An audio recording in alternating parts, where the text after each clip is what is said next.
je vous propose de suivre la lecture de 2 versets dans l'Épître aux Hébreux, au chapitre 13. Nous lirons les versets 20 et 21.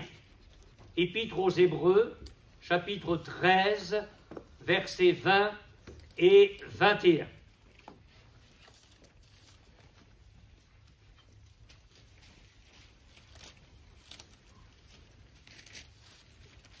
Que le Dieu de paix, qui a ramené d'entre les morts le grand pasteur des brebis, par le sang d'une alliance éternelle, notre Seigneur Jésus, vous rende capable de toute bonne œuvre pour l'accomplissement de sa volonté et fasse en vous ce qui lui est agréable par Jésus-Christ, auquel soit la gloire au siècle des siècles.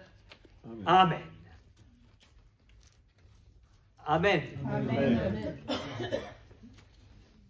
Je crois qu'un cœur superficiel passera facilement à côté de toutes les richesses de ce texte. Je ne vous cache pas qu'il est pour moi l'un des plus beaux joyaux de la révélation divine dans la Nouvelle Alliance. C'est un texte extraordinaire, parce que nous y voyons la personnalité de Dieu et ses attributs divins. Nous y voyons ses œuvres. Nous y voyons sa volonté à l'égard de ses enfants. Nous y voyons la personne de Jésus et ses attributs divins. Nous découvrons l'œuvre glorieuse accomplie à la croix. Nous découvrons la résurrection de Jésus. Et puis, sous-entendu, nous y découvrons la faiblesse du chrétien, son incapacité, son insuffisance naturelle, j'y viendrai. Et puis nous y découvrons les exigences de Dieu à notre égard. Être et faire.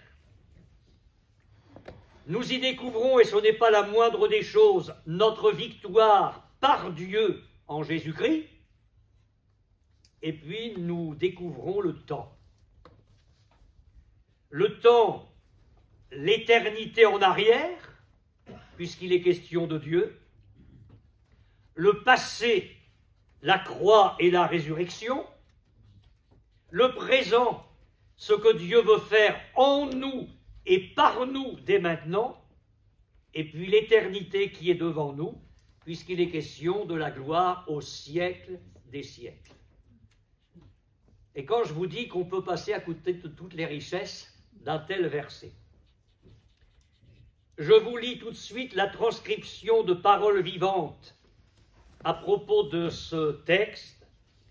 Le Dieu de paix a ressuscité d'entre les morts notre Seigneur Jésus, qui a scellé de son sang l'alliance éternelle. Il l'a institué comme souverain berger de ses brebis, qu'il vous dispose à faire le bien sous toutes ses formes et vous rendre capable d'accomplir sa volonté, qu'il réalise lui-même en vous, par Jésus-Christ, ce qui lui est agréable. À lui soit la gloire au siècle des siècles. Amen. J'aimerais considérer avec vous ce matin les 2 points essentiels nous concernant dans ce texte. La nécessité pour nous d'être. Autrement dit, la réalisation en nous de ce qui est agréable à Dieu. Et puis, faire. C'est-à-dire être rendu apte à tout ce qui est bien pour faire la volonté de Dieu. J'ai souligné qu'il y avait sous-entendu dans ce verset notre incapacité naturelle. Mes frères et sœurs, si Dieu lui-même, comme le dit ce texte, doit intervenir dans notre vie pour que nous soyons et que nous fassions ce qui lui est agréable et ce qui est selon sa volonté, c'est que de nous-mêmes, nous en sommes incapables. Ou est-ce que j'ai mal compris les choses? Si c'est Dieu qui se propose de venir le faire en toi, c'est que tu es incapable de le faire. Que dit Jésus? Jean chapitre 15, versets 4 et 5, ne cherchez pas. Demeurez en moi, et je demeurerai en vous. Comme le sarment ne peut de lui-même porter du fruit s'il ne demeure attaché au cep, ainsi vous ne le pouvez non plus si vous ne demeurez en moi. Je suis le cep, vous êtes les sarments. Celui qui demeure en moi et en qui je demeure porte beaucoup de fruits, au singulier. Il porte beaucoup du fruit. Et alors ce que Jésus ajoute nous fait perdre toutes nos illusions, car sans moi, vous ne pouvez rien faire. Vous voulez être convaincu de ça? Sans moi, vous ne pouvez rien faire. Il s'agit d'être, c'est-à-dire d'avoir en nous la vie du cep divin qu'est Jésus, et le fait de produire alors le fruit de cette vie de Jésus en nous. Et c'est quoi? Puisqu'il est question d'être. C'est notre ressemblance à Christ, avoir les pensées de Jésus en nous, avoir les sentiments de Jésus en nous, avoir le caractère de Christ. Voilà ce qu'est le fruit. Eh bien, mes frères et sœurs, la barre est tellement haute qu'effectivement, il est bon que nous perdions nos illusions et que nous acceptions ce message de Jésus, sans moi, vous ne pouvez rien faire. Et de dire, Seigneur, j'ai besoin de toi, j'ai besoin de ton action dans ma vie pour être. Dans Luc chapitre 12, verset 26, Jésus dit, vous ne pouvez pas même la moindre chose. Notre orgueil en prend un coup, hein? Et que dit l'apôtre Paul? Seconde épître aux Corinthiens, chapitre 3, verset 5, ce n'est pas à dire que nous soyons par nous-mêmes capables de concevoir quelque chose comme venant de nous-mêmes. De quoi est-ce qu'il parlait? De la nécessité pour chacun de nous d'être une lettre de Christ, connue et lue de tous les hommes. Je ne parle pas des chrétiens qui ont honte et qui mettent la lettre sous enveloppe. Nous sommes une lettre ouverte, une lettre lue. Mais il ne s'agit pas que ce soit une lettre chiffonnée avec des fautes et des ratures.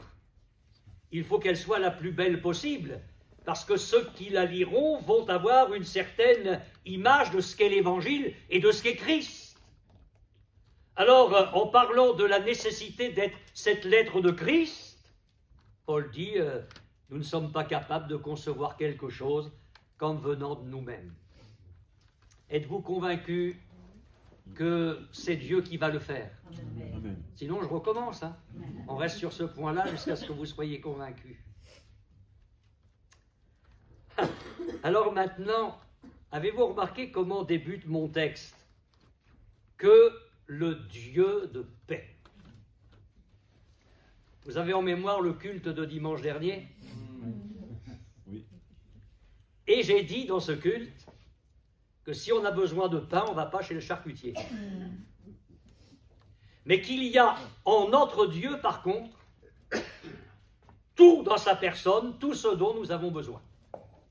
Et j'ai rappelé que la Bible parle de Dieu comme d'un Dieu d'amour, un Dieu qui est lumière, il est le Dieu de l'espérance, il est le Dieu de toute consolation. Et je vous ai dit à propos du texte que nous méditions dans la seconde épître aux Thessaloniciens, que si nous avons besoin de paix, vous allez me comprendre, nous ne nous approchons pas du Dieu de l'espérance. Mais, oh, vous avez dormi 1 heure de moins, quand même, aidez-moi, mais du Dieu de paix. Si j'ai besoin de paix, je m'approche du Dieu de paix.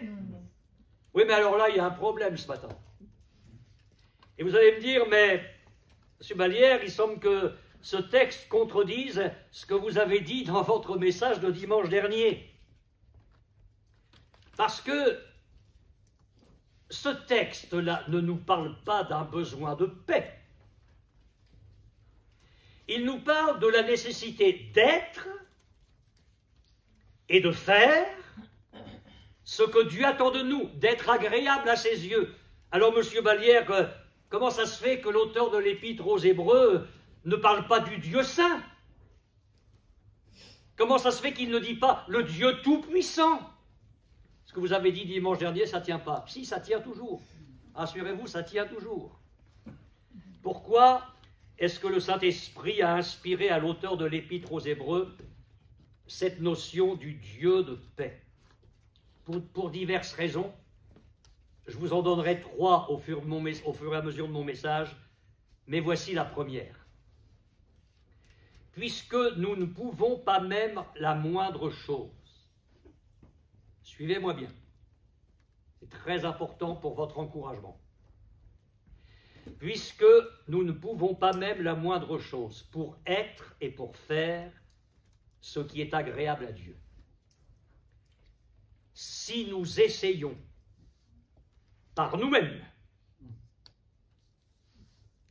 par nos efforts, par le déploiement d'une énergie charnelle, par des résolutions humaines, par des promesses que nous allons faire à Dieu, que nous allons nous faire à nous-mêmes, eh bien, vous savez ce qui se passe.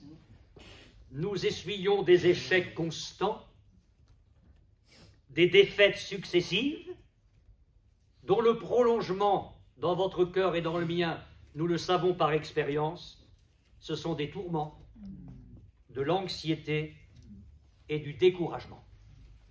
Nous avons essayé, nous aimons le Seigneur de tout notre cœur, nous découvrons dans sa parole sa volonté, alors on y va à fond et on essaie d'aller puiser en soi la force de faire ce que le Seigneur nous demande.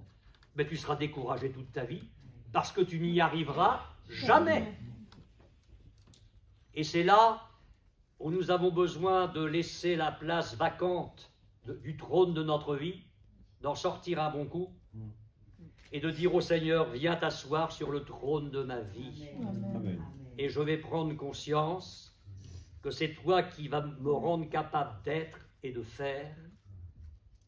Et par conséquent, la paix va venir dans ma vie. Amen. Parce que la vie chrétienne va se vivre dans une espèce de repos constant, te laissant vivre ta vie en moi.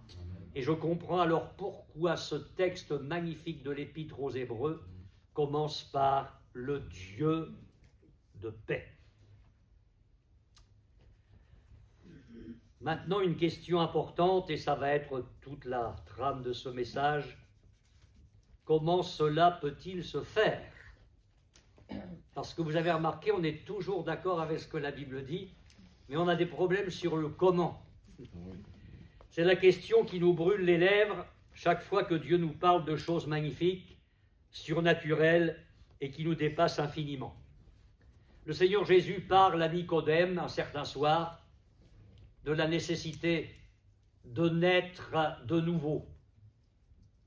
Ça intéresse Nicodème, mais il dit, mais comment? Et Jésus insiste, il parle de la nécessité de naître d'eau et d'esprit.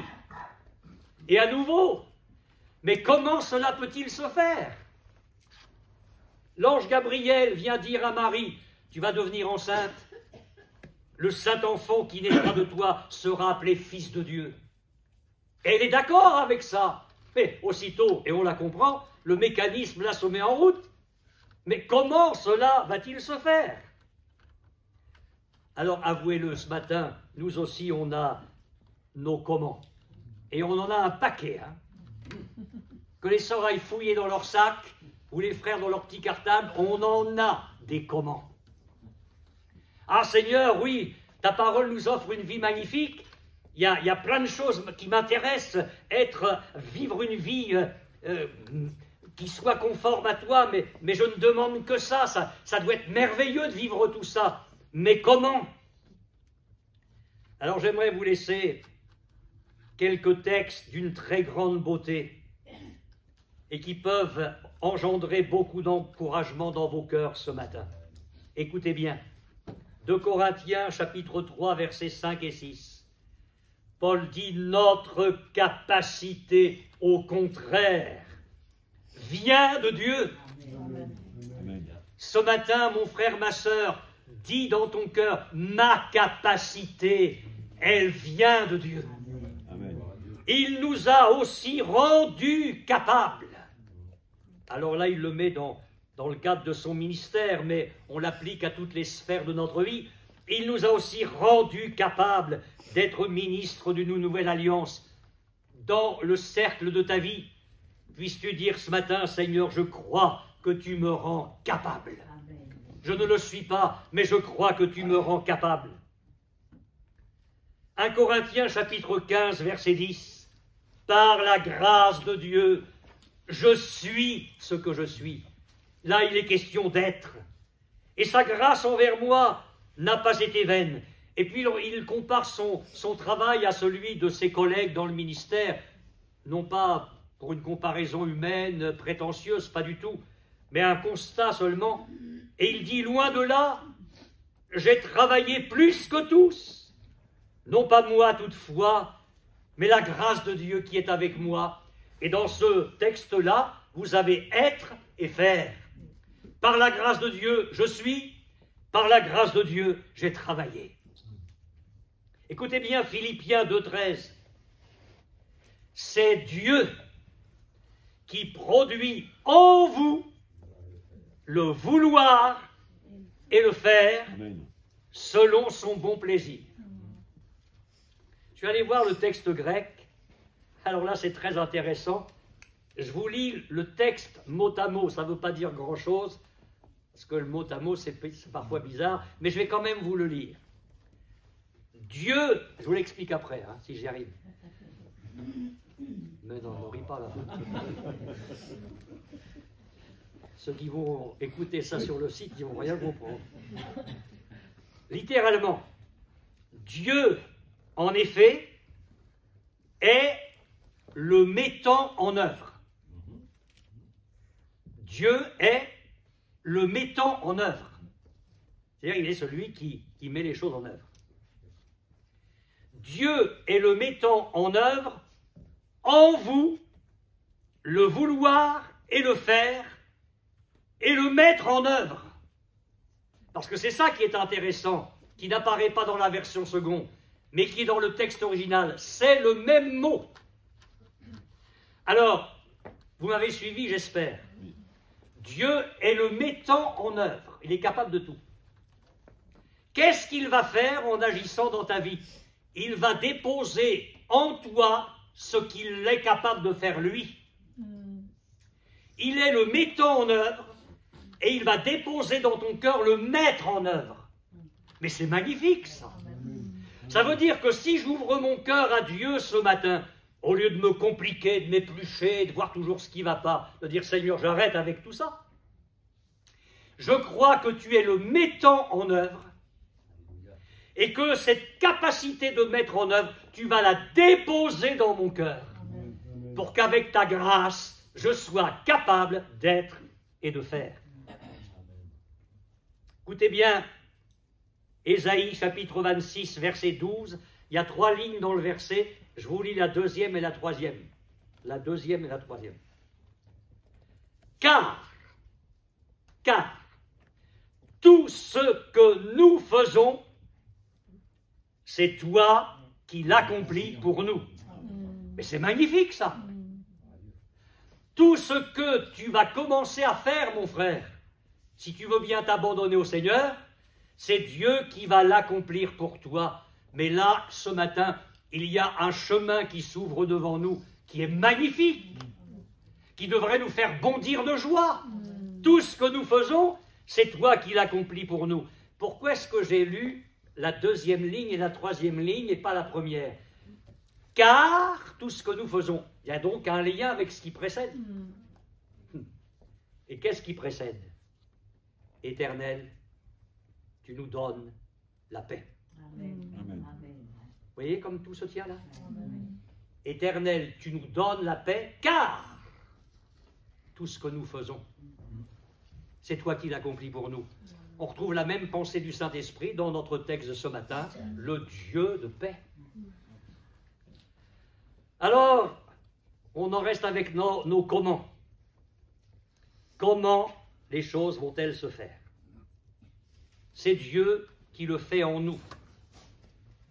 D'accord, frère Malière, d'accord, c'est Dieu qui le fait. Mais comment? Voyez, on sort les comment.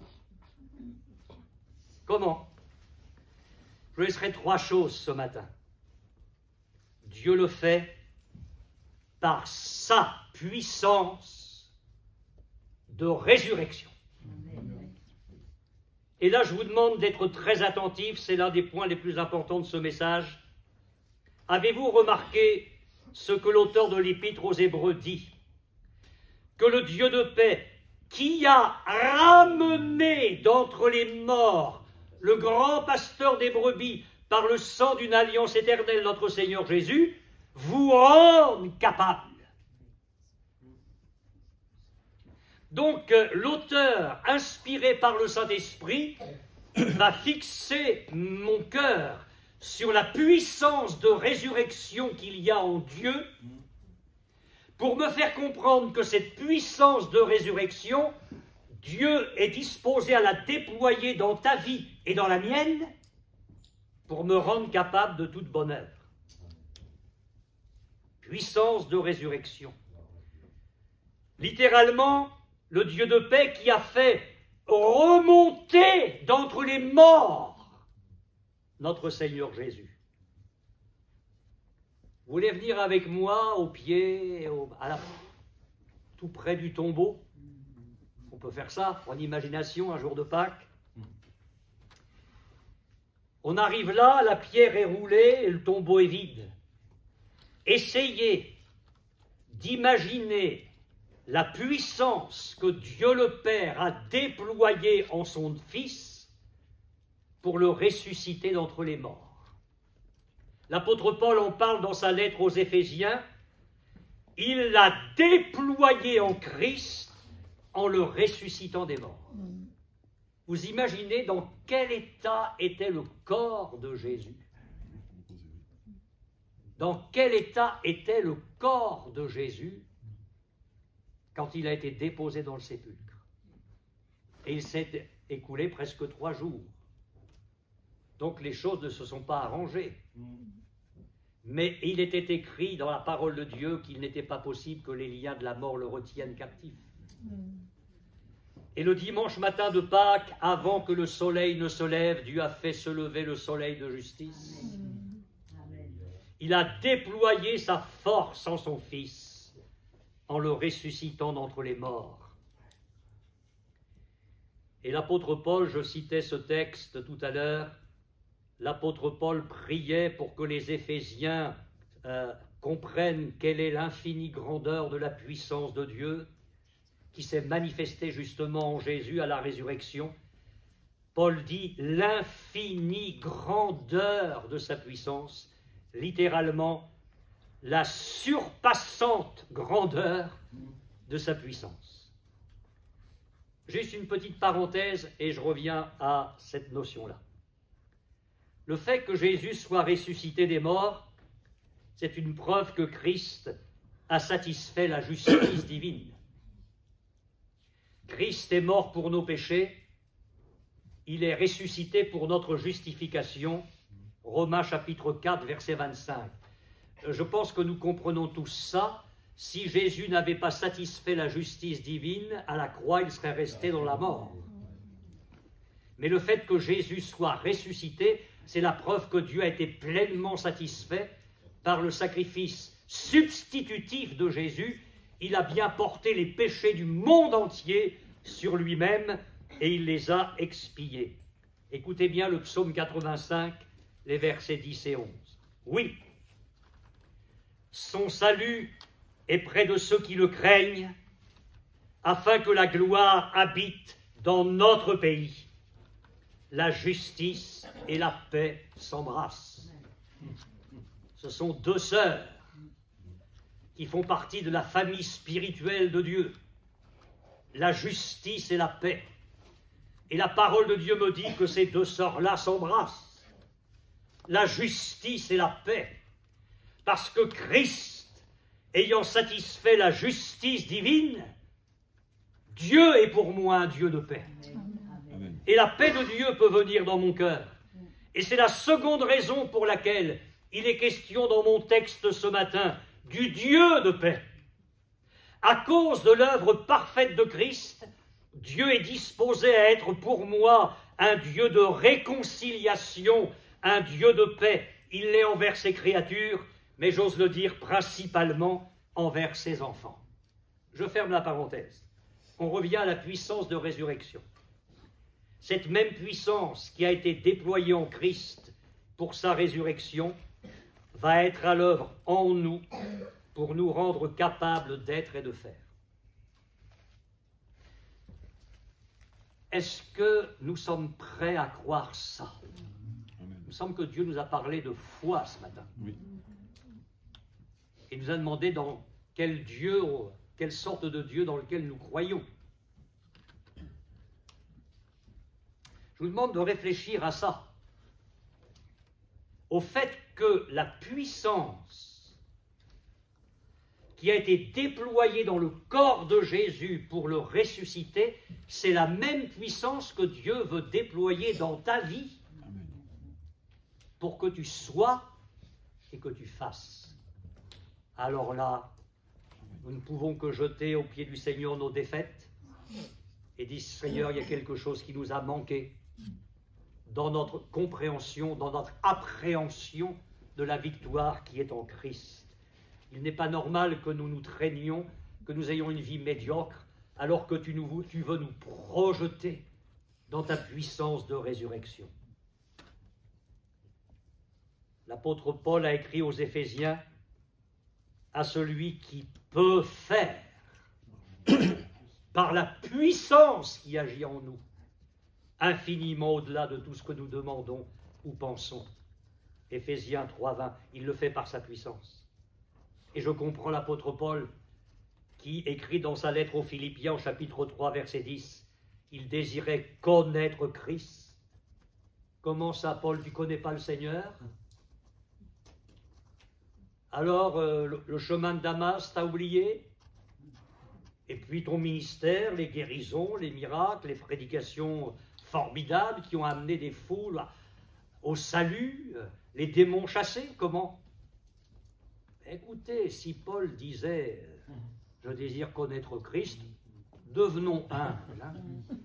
Moi, j'admire les chrétiens et les chrétiennes qui ont tout compris, qui ont tout expérimenté et qui ne sont là que pour nous donner des leçons. Enfin, il n'y en a pas ce matin au milieu de nous, je l'espère. Non, il n'y en a pas. Mais écoutez, Paul a dit « Je désire connaître Christ ». Et il ajoute « Et la puissance de sa résurrection ». La puissance de sa résurrection. Il y a un texte très intéressant dans Philippiens 4:13. « Je puis tout ».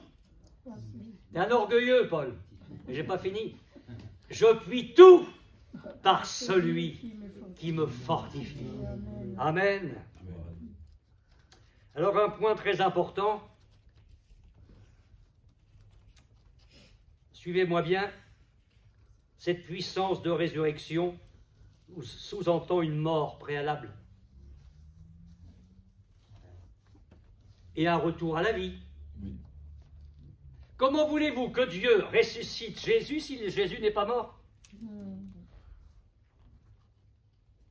Donc cette résurrection sous-entend une mort et un retour à la vie. Et écoutez maintenant ce que Paul écrit dans sa lettre aux Romains, chapitre 6, versets 4, 5 et 11. Nous avons donc été ensevelis avec lui par le baptême en sa mort. Ce n'est pas le baptême dans l'eau, hein. C'est le baptême spirituel, le baptême dans la mort du Christ. Par la foi, Christ est mort et je meurs en lui, à tout ce qui est mauvais. Nous avons donc été ensevelis avec lui par le baptême en sa mort, afin que comme Christ est ressuscité des morts par la gloire du Père, à chaque fois il est une question de puissance et de gloire, de même nous aussi, nous marchions en nouveauté de vie. En effet, si nous sommes devenus une même plante avec lui par la conformité à sa mort, nous le serons aussi par la conformité à sa résurrection. Ainsi vous-même, regardez-vous comme morts au péché et comme vivants pour Dieu en Jésus-Christ. Oui, ça sous-entend une mort. Et n'est-ce pas ce que sous-entend cette expression dans notre texte de ce matin? Le sang d'une alliance éternelle. On ne parle pas de résurrection, là on parle de mort. Le sang d'une alliance éternelle. Le Dieu de paix a ramené d'entre les morts le grand pasteur des brebis par le sang d'une alliance éternelle, notre Seigneur Jésus. Je vous le dis, la puissance de résurrection venant de Dieu ne peut être effective dans votre vie et dans la mienne que s'il y a eu mort au péché et nouvelle naissance. Il est impossible de vivre la vie chrétienne si l'on n'est pas né de nouveau. Ce n'est pas le baptême qui fait de nous un chrétien. Je l'ai dit et redit aux futurs baptisés tout récemment, le baptême est le symbole de quelque chose qui a déjà eu lieu. À chaque fois, je prends l'exemple de ce que j'ai au doigt. Vous savez ce que c'est, ça? L'alliance. Oui. Au moins, il y a une sœur qui dort pas ce matin. Soyez bénis, ma sœur. C'est une alliance. Quand mademoiselle Madeleine Gardon, le 21 juin 1969, m'a passé ça au doigt, c'est pas ce jour-là qu'elle a commencé à m'aimer. Et ce n'est pas ce jour-là que j'ai commencé à l'aimer. Ça, ce n'était que le symbole de quelque chose qui existait avant. Alors, si vous me permettez, ça c'est le baptême. Si on met dans l'eau un jeune homme, une jeune fille, un homme, une femme, qui n'a pas rencontré le Christ au plus profond de son cœur, qui n'a pas compris que Jésus l'a aimé au point de mourir sur la croix pour ses péchés, qui n'a pas confessé ses péchés à Dieu, qui ne les a pas abandonnés et qui ne s'est pas converti, mais il va prendre un bain, c'est tout. Il se fait baptiser, ou elle se fait baptiser parce que dans le cœur, il est déjà chrétien. Il est déjà un enfant de Dieu et il le concrétise ce jour-là. Vous imaginez une femme enceinte et puis quelqu'un arrive en disant « Allez bébé, parle !» Je dirais « Il est pas bien celui-là. » Quand le bébé sera né, vous pourrez commencer à le nourrir, plus tard, un petit peu plus tard, commencer à l'aider pour qu'il marche, et puis toute l'éducation viendra, parce qu'il est né. Et moi je dis que je me fais du souci, pour certaines églises, on baptise. Tant mieux si les gens sont nés de nouveau, tant mieux, on ne peut que se réjouir de ça, pour la gloire du Seigneur. Mais si des gens, une foule de gens ne sont pas nés, alors on va introduire une génération qui ne va pas véhiculer le véritable évangile, et des gens qui vont, s'ils sont sincères, déprimer, parce qu'ils vont entendre des prédications avec lesquelles ils seront d'accord en disant « Mais oui, il faut que je vive ça ». Mais comme ils ne sont pas nés, ils ne peuvent pas bénéficier de la vie de résurrection du Seigneur. Et ils vont donc échouer en permanence dans leur vie.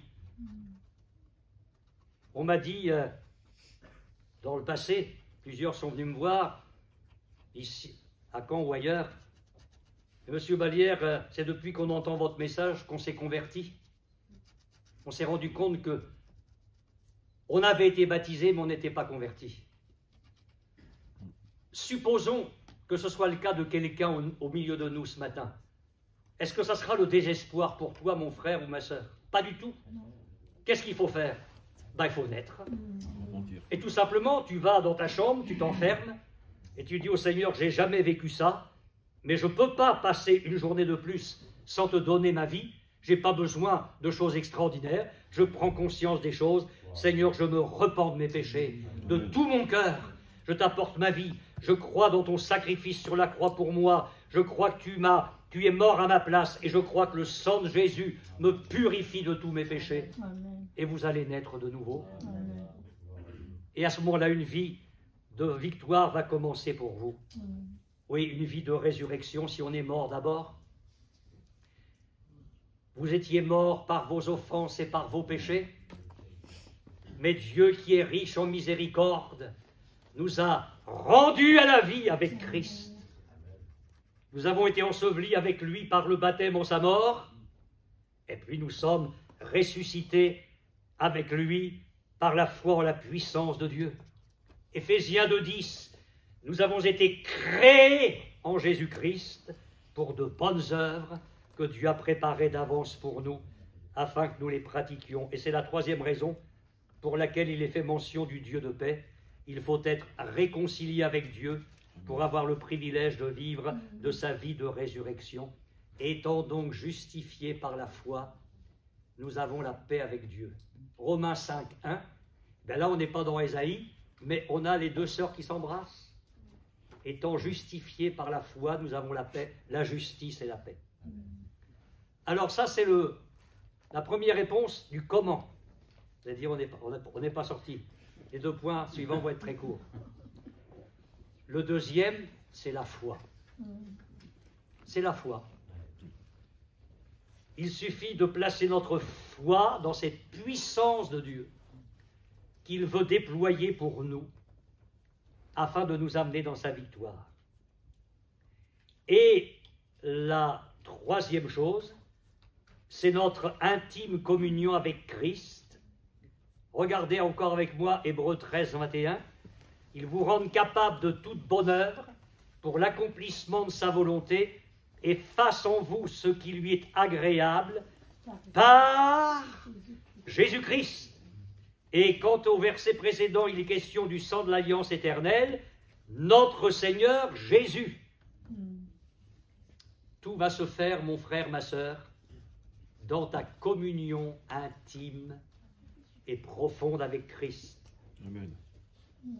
Voyez-vous, et je termine, il est à craindre qu'en ce jour de Pâques, mais demain et dans les jours prochains, il est à craindre que pour beaucoup de chrétiens, Pâques ne soit que le rappel de la résurrection de Jésus.